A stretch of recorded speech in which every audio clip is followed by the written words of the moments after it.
क्या बीजेपी नीतीश कुमार के साथ धोखा कर रही है? क्या अगर एनडीए की सरकार बनी तो नीतीश सीएम चेहरा नहीं रहेंगे? और ऐसे में ये भी देखा जा रहा है कि नीतीश कुमार जो है वे लगातार बीजेपी की मुश्किलों को बढ़ा रहे हैं। बिहार में होने वाले विधानसभा चुनाव से पहले सीएम नीतीश कुमार को लेकर एक के बाद एक जो खबरें सामने आई, उसके बाद अपने दर्शकों को यहाँ पर ये बता दें कि नीतीश कुमार की वजह से बीजेपी का जो ग्राफ है वे बिहार में गिरता हुआ नजर आ रहा है। इतना ही नहीं, हाल ही में जो सर्वे सामने आए वे सर्वे ये बता रहे हैं कि बिहार की जनता नीतीश कुमार पर नहीं बल्कि तेजस्वी यादव पर भरोसा कर रही है। जी हाँ, और तेजस्वी यादव को सीएम बनाने को लेकर वो कहा जाए तो बड़ा फैसला भी कर रही है। तो वहीं दूसरी तरफ नीतीश कुमार ऊल जुलूल हरकत करके ना सिर्फ पार्टी के लिए मुश्किलें खड़ी कर रहे हैं बल्कि वे बीजेपी के लिए भी मुश्किलें खड़ी करते नजर आ रहे हैं। हालांकि ये देखा जा रहा है कि बीजेपी ने भले ही ये ज़रूर कहा हो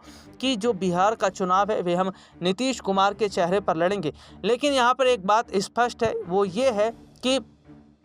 बिहार चुनाव नीतीश के चेहरे पर लड़ा जाए, लेकिन एनडीए की सरकार अगर बनी तो नीतीश सीएम चेहरा नहीं रहेंगे। सूत्रों से इस तरीके की जानकारी सामने आ रही है कि नीतीश कुमार को बड़ा झटका बीजेपी देने की तैयारी कर रहा है। इतना ही नहीं, अगर नीतीश आरजेडी की तरफ जाते हैं तो इसका भी उन्हें बड़ा नुकसान उठाना पड़ेगा, क्योंकि हाल ही में लैंड फॉर जॉब स्कैम मामले में जिस तरीके से लालू परिवार को घेरा गया, उससे एक तीर से कई निशाने साधे गए। जहां लालू परिवार को लगातार कहा जाए तो इन मामलों में उलझाना चाह रही है बीजेपी, तो वहीं दूसरी तरफ ये भी देखा जा रहा है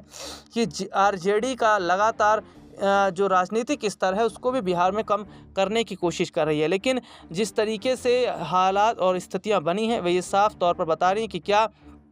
बीजेपी का जो प्लान है वे कामयाब हो पाएगा। दरअसल अपने दर्शकों को बता दें कि वे ये दिखा रही है कि अगर जो बीजेपी के खिलाफ जाएगा या जो बीजेपी के खिलाफ बगावत करेगा उसका यही हाल होगा। और आरजेडी विधायकों ने जिस तरीके से कहा कि नीतीश कुमार को बड़ा इशारा दिया गया है, तो ये बताता है कि क्या वाकई नीतीश को भी ये हिदायत दे दी गई है कि अगर नीतीश पार्टी छोड़ते हैं या नीतीश अगर